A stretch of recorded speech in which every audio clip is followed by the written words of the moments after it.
del bote y iban a donde estaban solos, y de repente mira miles de personas que llegaron más rápido que ellos por tierra. Y luego dice, Él los recibió y les habló del reino de Dios. También los sanó a todos aquellos que lo necesitaban. No dice qué horas eran. Yo me imagino que era mediodía. Los apóstoles habían regresado. Entonces Él se los llevó. Si se habían regresado, tal vez los envió muy temprano en la mañana. Para eso de las 11, luego cruzan el lago. Ya era como la 1. Y Jesús empieza a sanar personas, a todos aquellos, y empezó a predicar la palabra de Dios.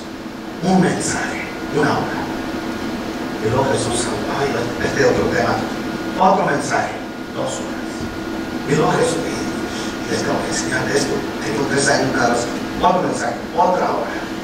Y así estuvo Jesús predicando y predicando por horas.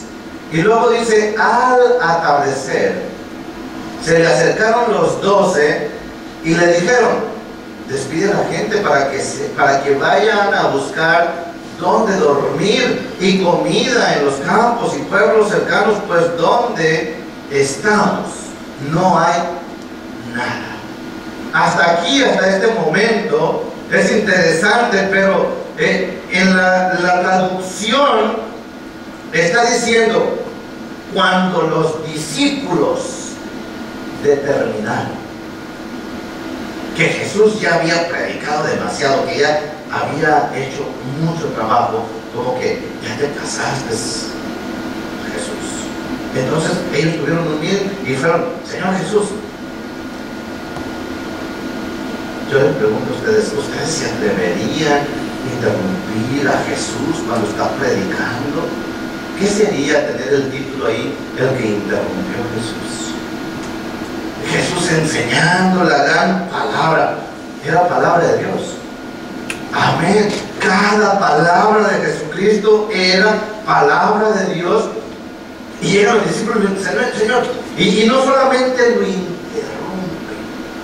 le dan una sugerencia. Y dicen, por si acaso Jesús no se había dado cuenta, le dicen, Señor, ya se hizo muy tarde. Manda a la gente, miren, el problema, la solución.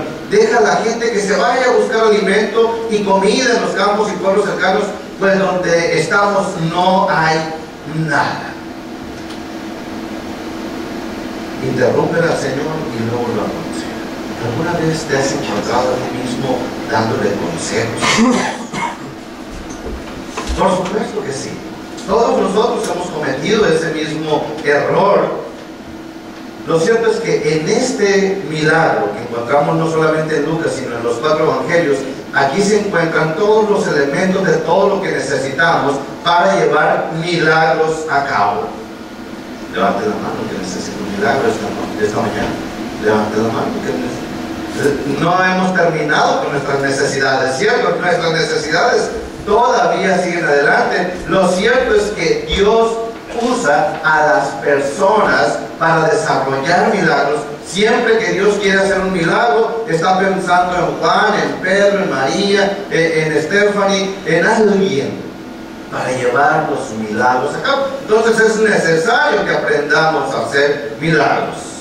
Y hoy aprenderemos precisamente que todos los milagros empiezan con un problema.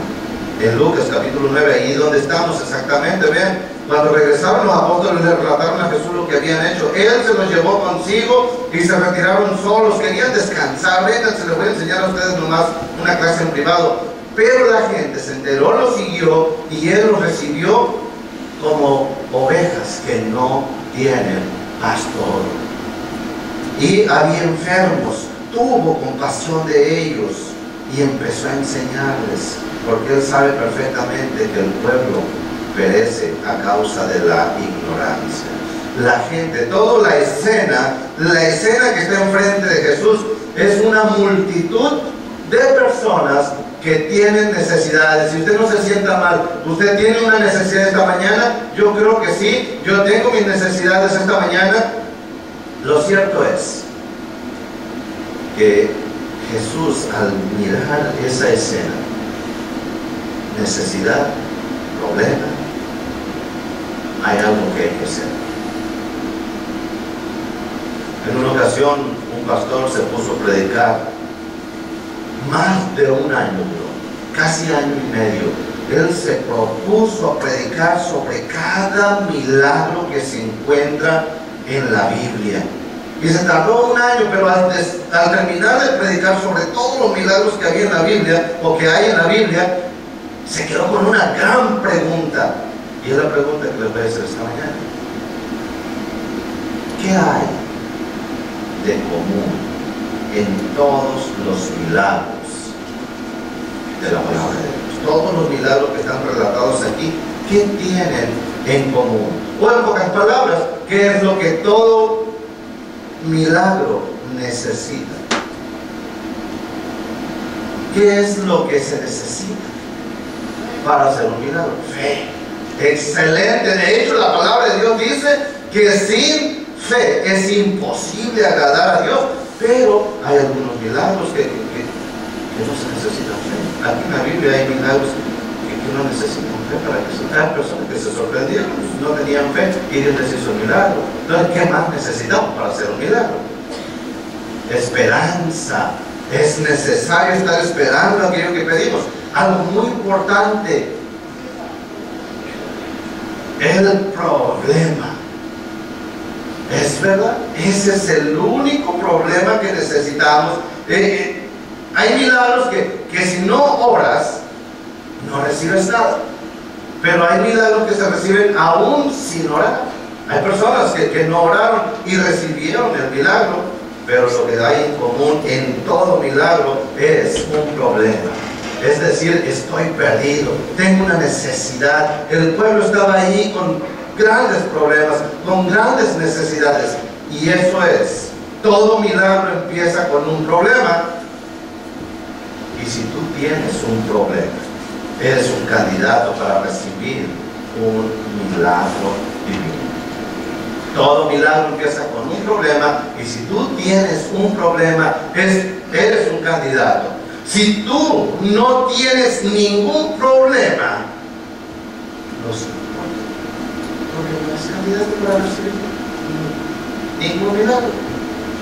Y si usted no tiene, si usted levanta la mano, yo no tengo ningún problema, no sé qué vamos a hacer con usted. Tal vez después del mensaje vamos a orar y le vamos a poner las manos encima y vamos a orar: Señor, por favor, dale un problema aquí a José o a Martín o a algo vamos a hacer, porque si usted no tiene problemas, no es candidato para recibir milagro de Dios. Pero si usted tiene problemas, entonces es un candidato para ver a Dios manifestarse en su vida. Amén. Así es que hay una relación entre el problema y el milagro. Por lo tanto, su problema no es problema, porque usted es candidato para el milagro. Y si su problema no es problema, a pesar de que usted piensa que su problema es problema, en realidad, el problema es que usted no sabía que el problema no era un problema, sino que el problema es que usted, por no saber que el problema no era problema, se convirtió en problema y ahora usted tiene un problema.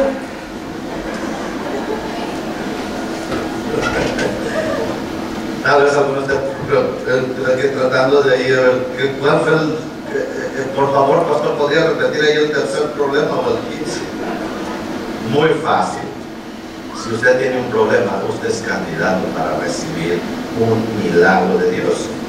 En esta historia de los 12 discípulos, ¿quién descubrió el problema? Los 12 discípulos. Los 12 discípulos fueron los que llegaron con Jesús y lo interrumpieron para decirle: Señor, tenemos un problema.